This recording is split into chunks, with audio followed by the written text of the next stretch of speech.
Hello everybody and good morning. Welcome to the MLM Lunchtime Leadership Show. And as you can see, we're going over the book by John Maxwell, The Leader's Greatest Return. You're so like silly. my cat. Yeah, peek over the book. So we are on chapter 8 today, which is mentoring leaders. So before we jump into that, we're going to go ahead and invite some people on here.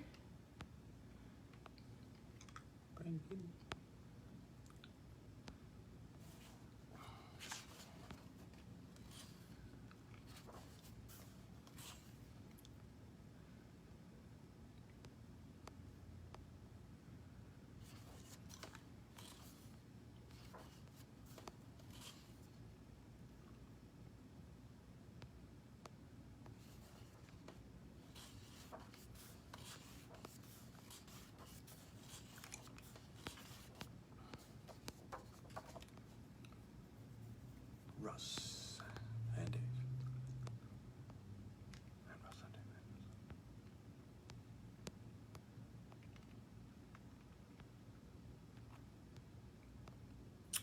Okie dokie. Getting all of them here.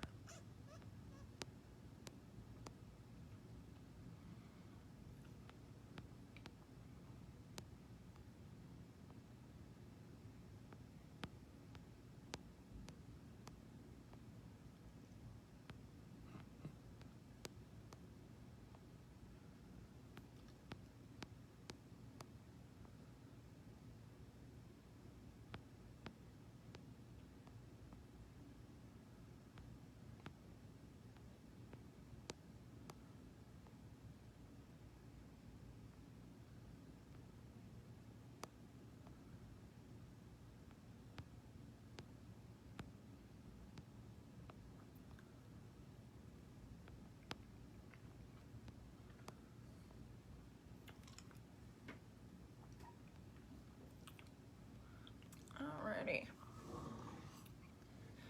Hello, Tim. Tim is from Wisconsin. Marty, Alex, hello. Thank you everybody for jumping on.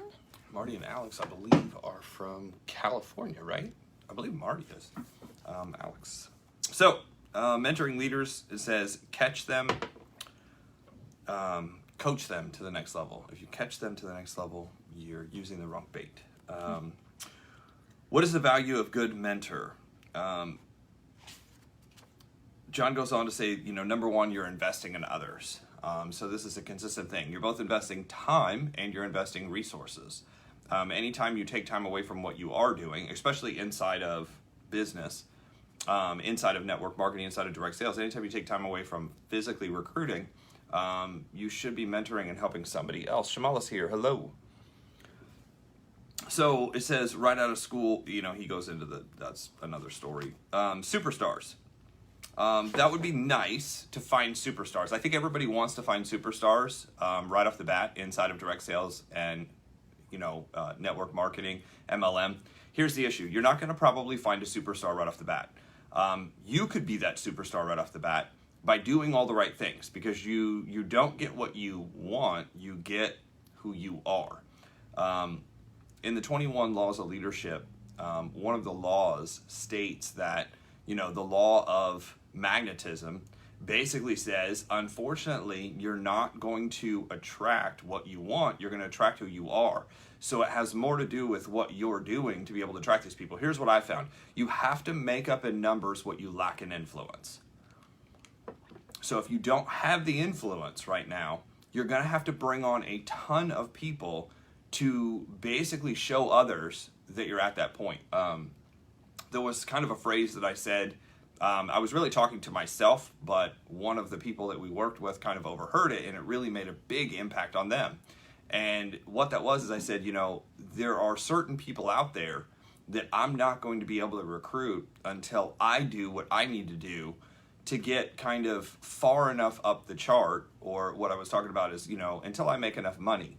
I'm not going to be able to influence some of the leaders that I want, and that's when they're going to join. They're going to say, hey, I've been watching this guy for a while. He's never hit really big. And then all of a sudden, when those numbers come in, they'll be like, okay, now he has the numbers to back up what he said, to back up what he's always done.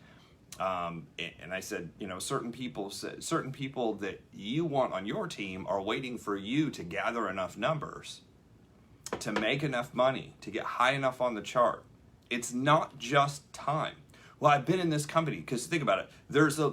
In real estate, there's something called the law of diminishing return. Well, actually, that's an investment term. The law of diminishing return, which basically means there's only so much money that you're going to be able to put into a property before there's just nothing else you're going to gain from it.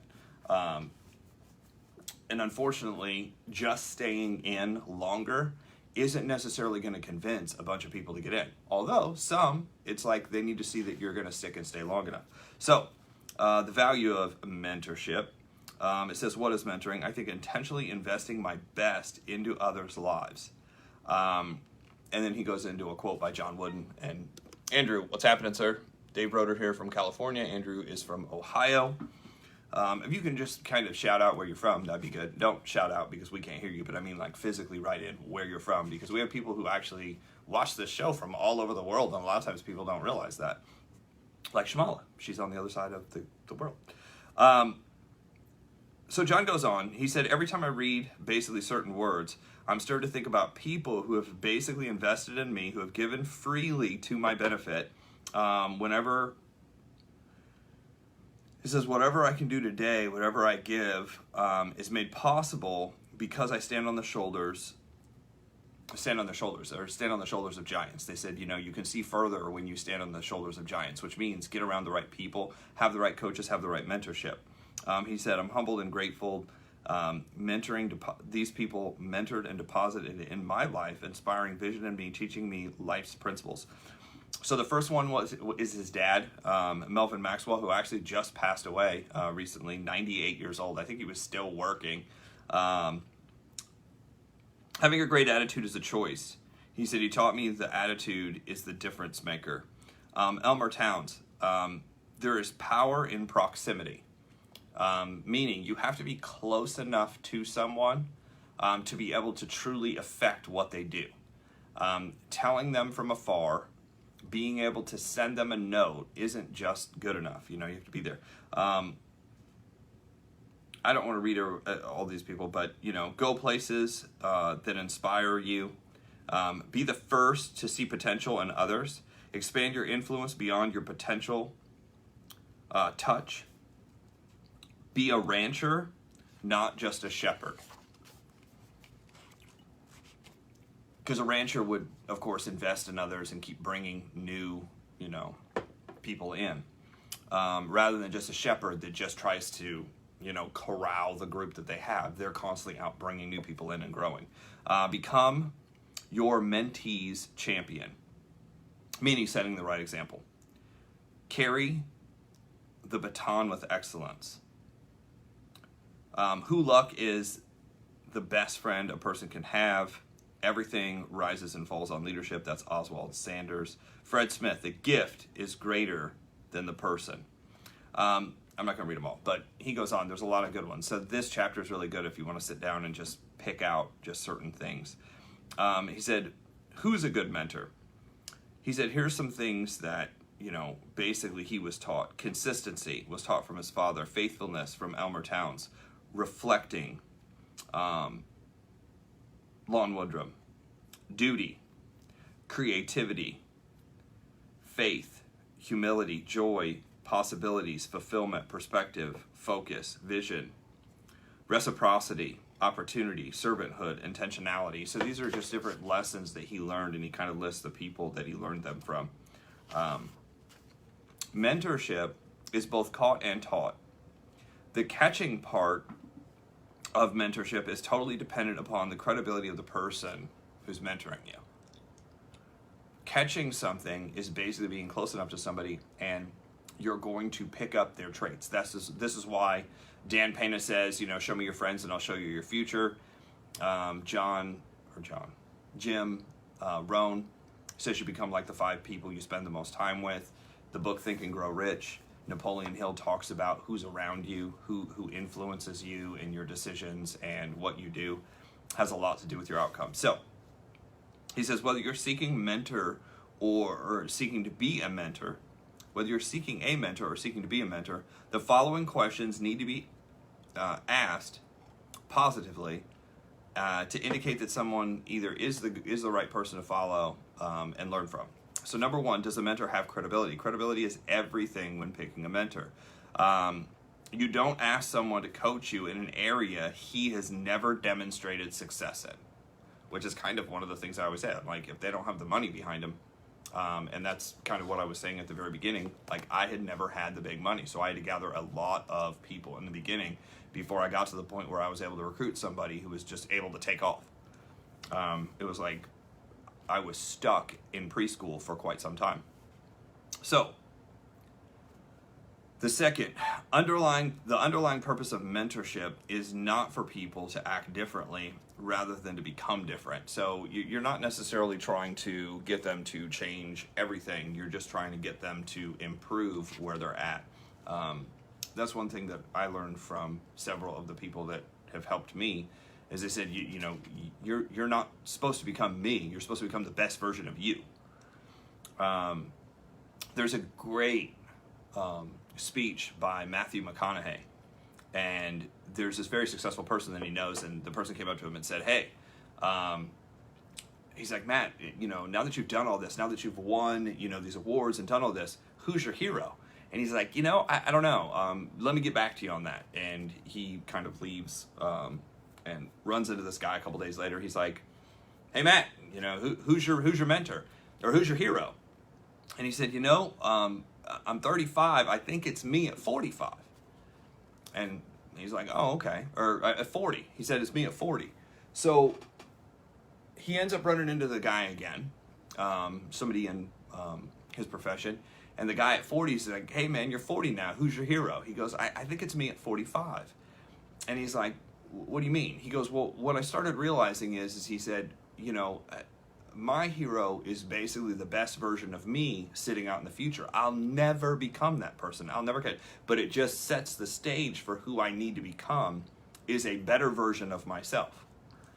And it's incredible. You should go watch the speech itself. Keisha's here. I don't think I've watched that one either. Yeah, it's really good. I can't remember if he was winning an Oscar or a Golden Globe. I mean, the guy's won just about everything. So well, that'll be a good one to listen to on our way down to Florida. Yeah, and then we can put it up. A lot of good stuff doesn't always come out of Hollywood, but that was really good. So the underlying purpose of mentorship is for people to actively. Okay, 2. Is the mentor's strength compatible with yours?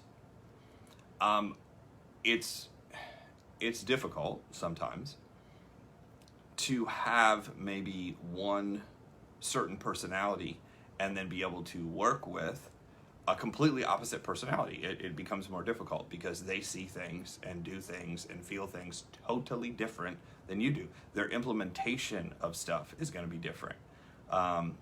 And they're going to view timelines and the speed at which stuff is done differently. Not bad, not good. That can be a huge benefit because if you have the ability, like John Maxwell has the ability to like take all that input in and be like, okay, we're going to make the best of it. The rest of us who don't have John Maxwell's personality training and background and insight, kind of mess all that up as we figure it out. So 3, does the mentor reproduce other leaders? Are there other people succeeding on their team? That's one of the key things. Now, if you've only been in 90 days, 6 months, a year, I kind of say you really have to look at a leader's team in 2 to 5 years. The reason being is if you're gathering new people, because sometimes a leader will leave and have to go to a new company. It happens. But in 2 to 5 years, have they developed anybody? Are there people on their team succeeding, making money, or are they just replacing people? It tells you a lot. So, is coaching, is it coaching or mentoring? So he goes into a whole speech on, which one's which. It says, before we go any further, I want to address a question people often ask me about mentoring and coaching. It's probably the second most asked question ever. Who mentored you? You already know the answer to that, but maybe I can get the other question from the Maxwell team. Coaching company. It says, my questionnaires often ask me the difference between coaching and mentoring. I know there are people who argue for superiority on one or the other. While I recognize that there are some differences, I honestly do see both kind of in the same way. It says, for clarity's sake, here's how I see the differences. Coaching is skill-centered, where mentoring is life-centered. Here's the easiest way to describe coaching and mentoring. You can't really be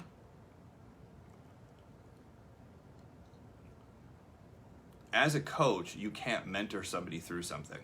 As a coach, you can ask questions. A good coach really is never telling you anything. That's what I've learned from some of the best coaches in the world, because they've brought in some of the best coaches in the world, part of the Maxwell team, part of what we do. Coaches don't necessarily have to have succeeded in the area that they're working on, although John said don't even work with them if they haven't. But a mentor is somebody who's already done it. So where a coach is going to ask you a question, a mentor is going to be like, this is the best way to go do that.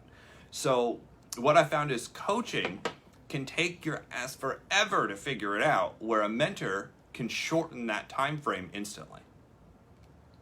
A mentor can be like, this is what to do and this is the order to do it. These are the steps to go take. Now go do it and report back to me what you got, and then we'll go for the next lesson. Where, the coaches that I worked with who, one of the coaches I worked with made millions and millions and millions of dollars coaching. He had succeeded in his own right inside of 2 other companies, and then brought that coaching and that study to everybody else, and flew around the world and, charged $1,000 an hour to do what he was doing. He was very, very good at what he did. But John has a whole list, coaching skill-centered, formal setting, more structured, directive, short-term. It's short-term. You should not have a coach forever, is kind of what he's saying. Or what happens is your coaches actually change, because what you do is there are people that have coaches in multiple areas, right? There are some, there's life coaching, there's business coaching, there's skill coaching. There's different stuff, based on what you're working on. But what happens is it's more short-term, because you're going to work with that person until you get to a certain point, and then you're going to have to look for a different coach to go to the next level in a lot of cases. This is why coaches change teams in football, basketball, well, maybe not now, but usually. Drives the agenda, positional, skills awareness, trains, do something, transactional. Where mentoring is life-centered, it says more of an informal setting, less structured, more advisatory. So I think that's it. Coaching is asking a question, where mentoring is basically telling you exactly what to do, how to do. In the beginning, people do not need coaches. In the beginning, people need mentors. You're like, you need to shorten that time frame, or you're not even going to make it out of the gate. And the newer you are and the less success you have, you need more of a mentor than you do anything. And mostly that's because in the beginning, even if a coach asks you a question, you're not going to know the answers of how to fix the issue. Once you get some experience under your belt and you've been in for a while and you got the basics down, then you could have a coach, because then you pretty much have figured out enough where you can figure out the answers. But when you're brand new, you're not going to know any of the answers. It's kind of like learning a new language too.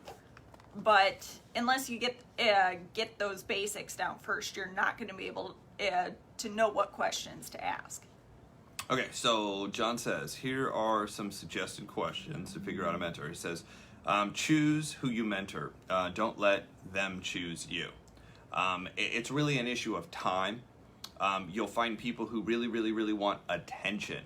They're not necessarily looking for business skills. They're not necessarily looking to goal set. They're not looking to get ahead. What they're looking for is attention.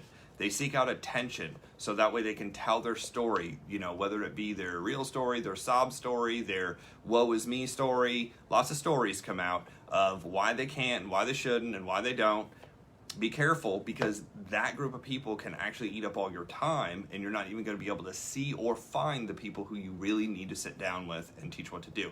I was always told, seek out the people who don't need you. That's what I was taught. Seek out the people who don't need you. Those are the people you really want to spend the most time with, because they don't need you. They have a certain skill set already, where they're not needing to come to you for every single thing. Which way do I turn? How do I turn on my website?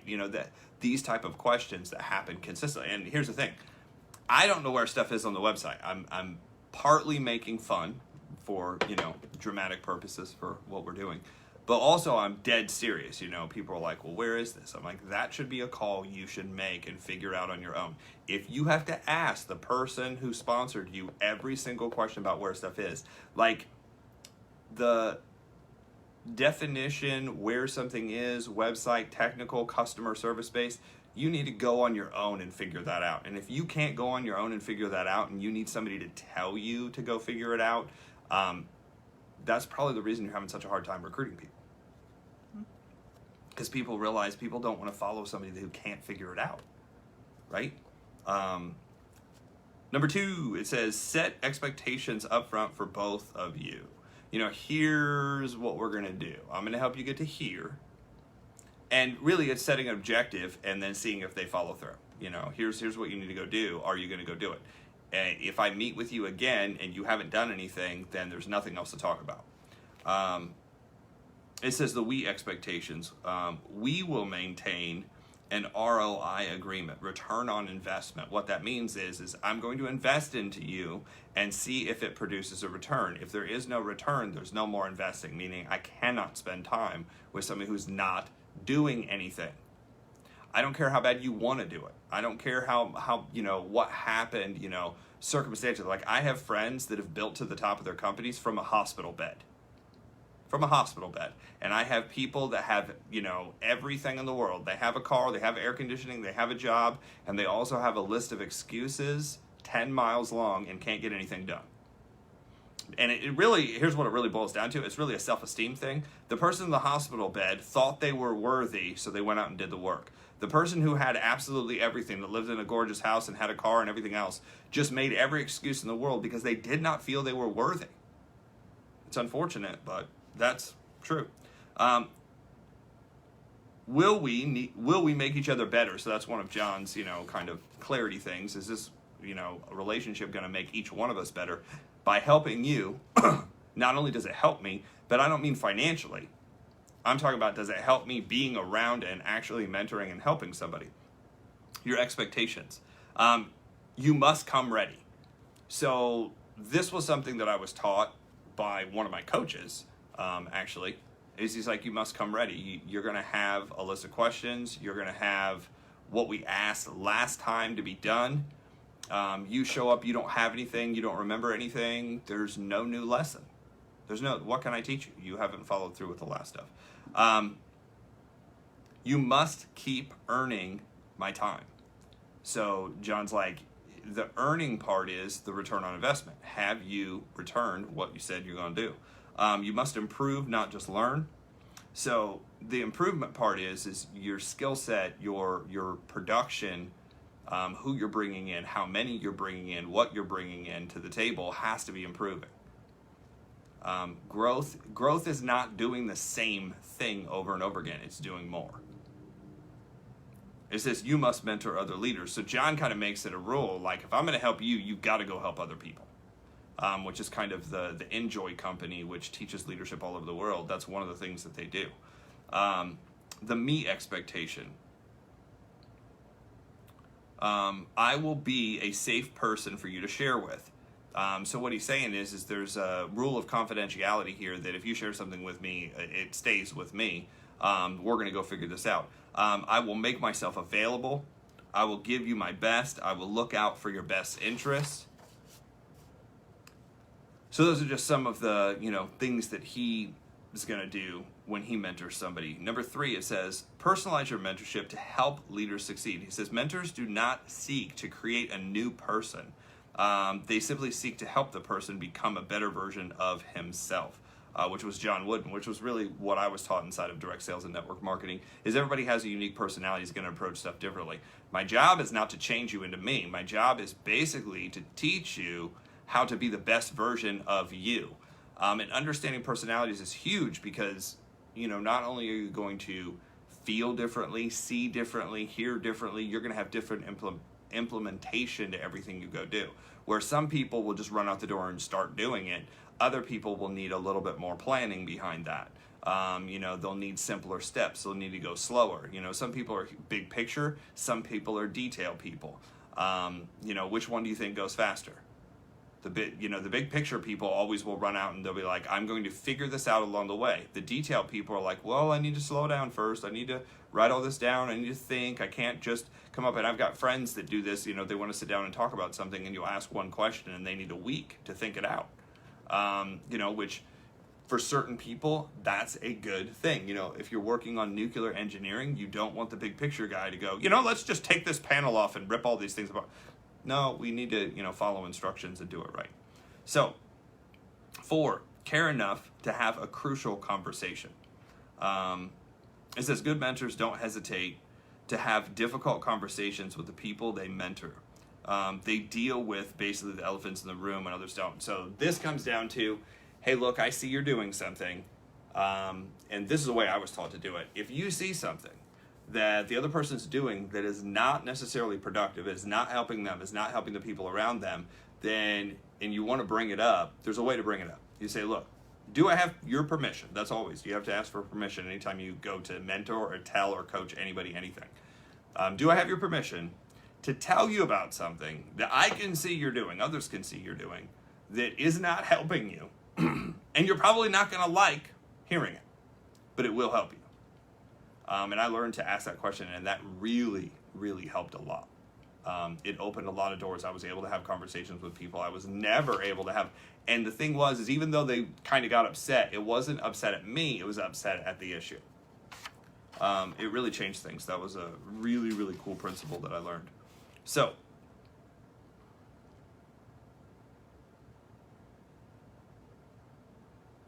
that's basically it for today.